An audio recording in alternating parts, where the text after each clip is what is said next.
Ok, on a tous entendu cette histoire, non? Que nos océans se vident, que bientôt il n'y aura plus de poissons. C'est une idée assez angoissante. Mais est-ce que c'est vraiment inévitable? Eh bien, c'est ce qu'on va voir ensemble. On va plonger dans cette histoire, démêler le vrai du faux et passer des prédictions les plus sombres à des solutions technologiques assez incroyables. Plus d'1 milliard. Ce n'est pas rien, hein. C'est le nombre de personnes sur Terre pour qui le poisson, c'est la principale source de protéines animales. 1 milliard. Juste pour bien se rendre compte de l'enjeu. C'est absolument colossal pour la sécurité alimentaire de la planète.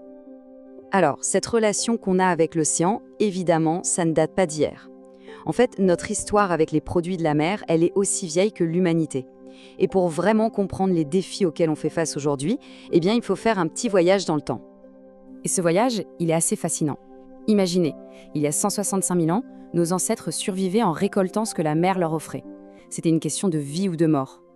Puis, on avance dans le temps. En Égypte ancienne, le poisson du Nil devient carrément un pilier de la société. Et chez les Romains, là, ça devient un symbole de luxe, de richesse. Mais le vrai tournant, le changement radical, c'est tout récent. Depuis 1960, notre consommation mondiale a plus que doublé. C'est une véritable explosion. Et c'est cet appétit mondial, insatiable, qui est la clé pour comprendre la pression immense qu'on exerce aujourd'hui sur les océans. Et c'est pile à ce moment-là, dans ce contexte de consommation qui explose, qu'une étude scientifique va tout changer. En 2006, une prédiction tombe, et c'est un vrai coup de tonnerre. Ça va complètement transformer notre vision de l'avenir des océans. La voici, si les tendances actuelles se poursuivent, tous les stocks de poissons du monde s'effondreront d'ici 50 ans. Voilà. Publiée dans la très sérieuse revue Science en 2006, cette phrase, elle a fait le tour de la planète. Elle a vraiment forgé notre perception de la surpêche pendant des années. L'idée était simple, facile à retenir et absolument terrifiante, des océans vides en 2048. La grande question, c'est celle-là. Est-ce que les tendances se sont réellement poursuivies? Est-ce que ce scénario catastrophe était gravé dans le marbre? Eh bien, la réponse, comme souvent en science, est beaucoup plus nuancée que ça. Alors, pour comprendre cette nuance, il faut faire une seule chose. Regarder les données. Les vraies données, celles d'aujourd'hui. Parce que, heureusement, l'histoire ne s'est pas arrêtée en 2006. Voilà le truc. La prédiction de 2048, c'était ce qu'on appelle une extrapolation. En gros, les scientifiques ont pris la courbe de l'époque et l'ont prolongée en ligne droite, en partant du principe qu'on ne ferait absolument rien. C'était le pire scénario. Mais la réalité, c'est qu'on a réagi. Il y a eu une prise de conscience, des efforts de gestion ont été mis en place. Et même s'ils ne sont pas parfaits, loin de là, eh bien, ils ont réussi à freiner le déclin de manière significative. Alors concrètement, ça donne quoi? Ces chiffres de la FAO, l'Organisation des Nations Unies pour l'alimentation, sont très clairs. Oui, il y a un gros problème. Un tiers des stocks de poissons, 34%, sont surexploités. C'est énorme et il ne faut pas le nier. Mais, regardez le reste, les 2 tiers, 66%, sont aujourd'hui pêchés dans des limites durables. On est donc très loin de l'effondrement total qui avait été annoncé. Et c'est ça le message le plus important. La conclusion à retenir. L'effondrement de 2048 n'est pas une fatalité. Ça veut dire qu'une bonne gestion des pêches, quand elle est bien faite, eh bien ça marche.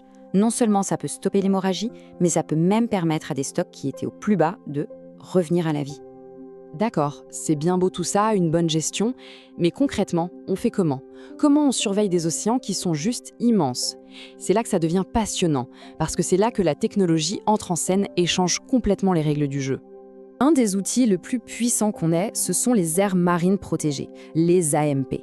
Le principe est super simple. On délimite une zone en mer et on y restreint, voire on interdit les activités humaines. On crée une sorte de sanctuaire, un refuge pour que la vie marine puisse souffler et se régénérer. L'idéal, le gold standard comme on dit, c'est bien sûr d'y interdire totalement la pêche industrielle. Le problème, évidemment, c'est la surveillance.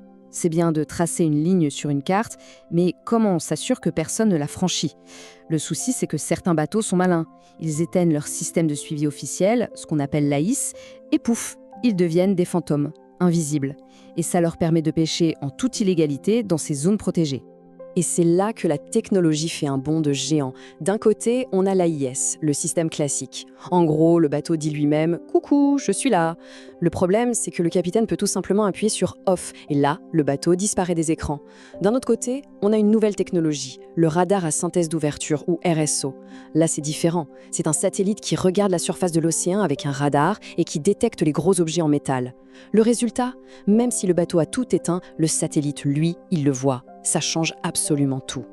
Et quand on a commencé à utiliser cette technologie, les résultats ont été stupéfiants. Tenez-vous bien, une étude a montré que 75%, 3 bateaux de pêche sur 4, détectés par ce fameux radar, eh bien, ils n'émettaient aucun signal AS. Ils étaient en mode fantôme. Sans cet œil dans l'espace, toute cette flotte serait restée complètement invisible. Alors, la question à 1 million, est-ce que ça marche, ces aires marines protégées?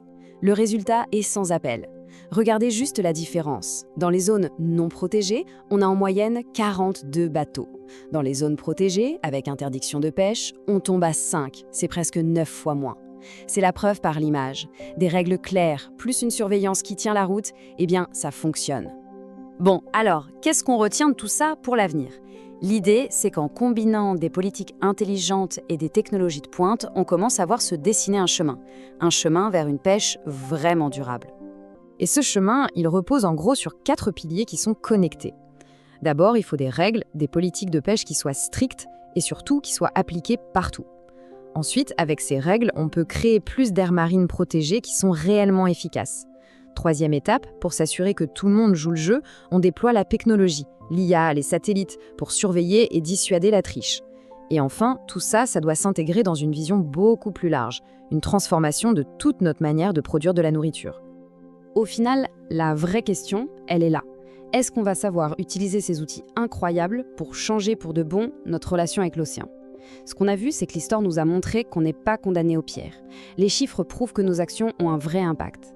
L'avenir des océans, finalement, ce n'est pas un destin qu'on subit, c'est une responsabilité qu'on doit construire tous ensemble. Et cet avenir, il pourrait bien être beaucoup plus lumineux que ce qu'on imaginait en 2006.